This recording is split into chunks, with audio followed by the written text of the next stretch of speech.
গল্প, বিনোদন জগতের গসিপ সম্পর্কে সমস্ত খবর জানতে চোখ রাখুন আমাদের ফেসবুক পেজ ও ইউটিউব চ্যানেল সিনে পাড়াতে। বিনোদন যেখানে শেষ কথা।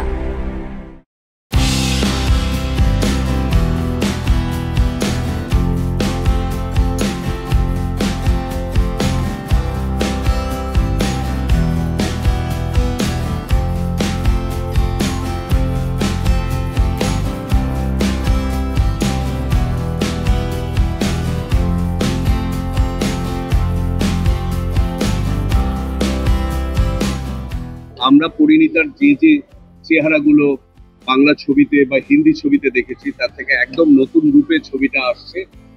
বেশ কিছুটা সময় পর, দশকের পর দশক, আমাদের যারা দর্শক তারা বদলাচ্ছেন, নতুন নতুন দর্শক তৈরি হচ্ছেন, তাদের জন্য নতুন করে গল্প বলা ভীষণ প্রয়োজন। কিন্তু যে সময়ের গল্পটা বলছেন অদিতি,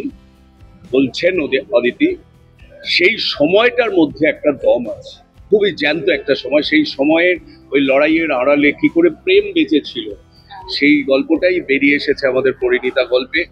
সম্পর্ক ভেঙে যেতে যেতে আবার কিভাবে গড়ে উঠছে সেইটা খুব সুন্দর করে গল্পে ধরা হয়েছে। আমি গুরুচরণের চরিত্রে, ললিতার মামার চরিত্রে অভিনয় করেছি এবং চেষ্টা করেছি যতটা যত্ন করে করা যায় কাজটা করা। সেটা যদি আপনাদের ভালো লাগে তাহলে আমি মনে করব যে আমার পরিশ্রম, আমাদের টিমের পরিশ্রম, অদিতির পরিশ্রম, রম্যর পরিশ্রম, লোকনাথের সঙ্গে খুব সুন্দর সুন্দর সিন আছে, গিরিনের সঙ্গে আমার শেখরের সঙ্গে, শেখর মানে গৌরবের সঙ্গে অসাধারণ, দেবচন্দ্রিমার সঙ্গে। তো আপনাদের যদি ভালো লাগে আমার খুব ভালো লাগে।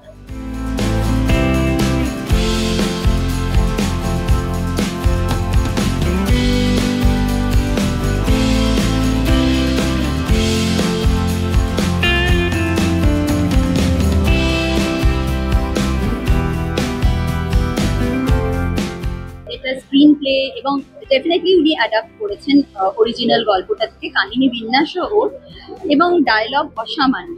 তো আমরা কিন্তু এমন কিছু পরিবর্তন করিনি, কিন্তু ডেফিনেটলি আমি যখন বানিয়েছি বা আমার মতন করে ভেবেছি তখন অন্য গল্পের থেকে, মানে যে ভার্সনগুলো আগে হয়ে গেছে, যে নানা ভাষায় হয়ে গেছে, তার থেকে তো নিশ্চয়ই আলাদা, কারণ এটা আমাদের বানানো পরিণীতা।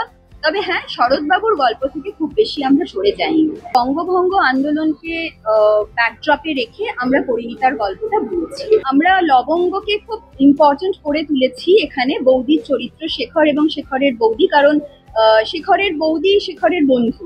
তাই বৌদির সঙ্গে যে সম্পর্ক, যেভাবে ওরা কথাবার্তা বলেছে, তাতে মনের কথা বলা, সে কনফিডেন্ট, সে তার মনের কথা বুঝতে পারে। এবং কোথাও একটা লবঙ্গ ললিতা এবং শেখরের মাঝখানে, এই যে দুজনের মাঝখানে একটা সেতুর মতো। তো এই চরিত্রটাকে আমরা একটু বেশি স্ক্রিন স্পেস দিয়ে আমরা একটা স্টেশনে শুট করেছিলাম।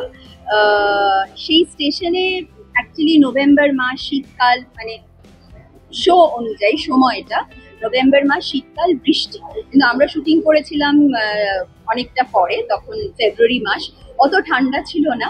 কিন্তু সেই সময়েই শাল জড়িয়ে ঘোড়ার গাড়ি, বৃষ্টি হওয়া, সবটা কোঅর্ডিনেট করে শুটিং করা, সেটা একটা খুব সুন্দর অভিজ্ঞতা ছিল।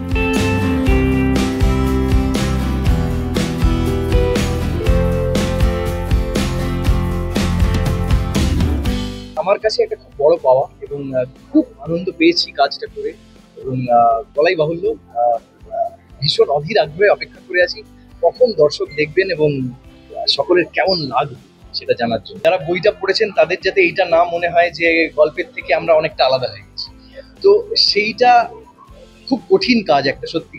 তবে আমাদের ক্ষেত্রে আমরা যে চেষ্টাটা করেছি সেটা হচ্ছে যতটা বইয়ের পাতার পরিণীতাকে আমরা পর্দায় তুলে ধরতে পারি ততটাই আমাদের সাফল্য। আমাদের চেষ্টাই হয়েছে যে বইয়ের পাতা থেকে উঠে আসা চরিত্রগুলো যেন আমরা দেখতে পাই। যারা বইটা পড়েছেন, যারা একাধিকবার এই বইটা পড়ার পরে তারা চরিত্রগুলোর ফ্যান, লেখার ফ্যান, তারা যাতে কোনোভাবে মনক্ষুণ্ণ না হন এবং তারা যাতে কোনোভাবে মনে না করেন যে না, এটা তো আমার পড়া পরিণীতা নয়। যে ইউনিটটা ছিল অদিতিদের, তারা দারুণ, মানে প্রত্যেকটা এডি আমার থেকেও ছোট, একেবারে ইয়াং টিম, এবং ডিওপি রম্য, সে আমার খুব বন্ধু, তার সঙ্গে এতগুলো কাজ করে ফেলেছি। তো তার ফলে যেটা হয় আর কি, কাজটা করতে গিয়ে একটা দারুণ পরিবেশ তৈরি হয়। তো 1905-এর গল্প যেহেতু বলা হচ্ছে, সেই সময়ে দাঁড়িয়ে মানুষ যেভাবে কথা বলতো, যেভাবে নিজেদেরকে ক্যারি করতো, সেইটা মাথায় রাখতে হয়েছে। কোনো ইংরেজি শব্দের প্রয়োগ করা চলবে না, কোনো বাংলা ভাষাটার উপরেও কিছু মানে এমন কিছু শব্দ থাকে যেগুলো সেই সময় খুব ব্যবহার করা হতো, যেগুলো এখন অতটা হয় না, বলার ধরন, তো এইগুলো খুব মাথায় রাখতে হয়েছে। এবং তার জন্য আমি সর্বরিদিকে সবচেয়ে বড় ক্রেডিট দেবো, যিনি এই স্ক্রিপ্টটা লিখেছেন। কালকার দিনে আমরা যেভাবে ইংরেজি এবং বাংলার মধ্যে একটা অবাধ বিচরণ যাকে বলে আমরা করতে থাকি, সেইটা তখন করা হতো না। মানে তখন ইংরেজি বলা মানে ইংরেজিই বলা, বাংলা বলা মানে বাংলাই বলা। তো সেইটা এখন একটু বদলে গেছে, সময়ের সঙ্গে সঙ্গে তো সবকিছুই বদলায়, আমাদের নিজেদের সুবিধার্থে আমরা সেটাকে বদলে নিয়েছি। এবং আসল কথা হলো, আমি যে কথাটা বলছি সে আমার উল্টো দিকের মানুষটা সেটা বুঝতে পারছে কিনা, সেটা আমি ইংরেজি বাংলা মিলিয়ে বললেও যদি বুঝতে পারে তাহলে তো হয়েই গেল কাজ।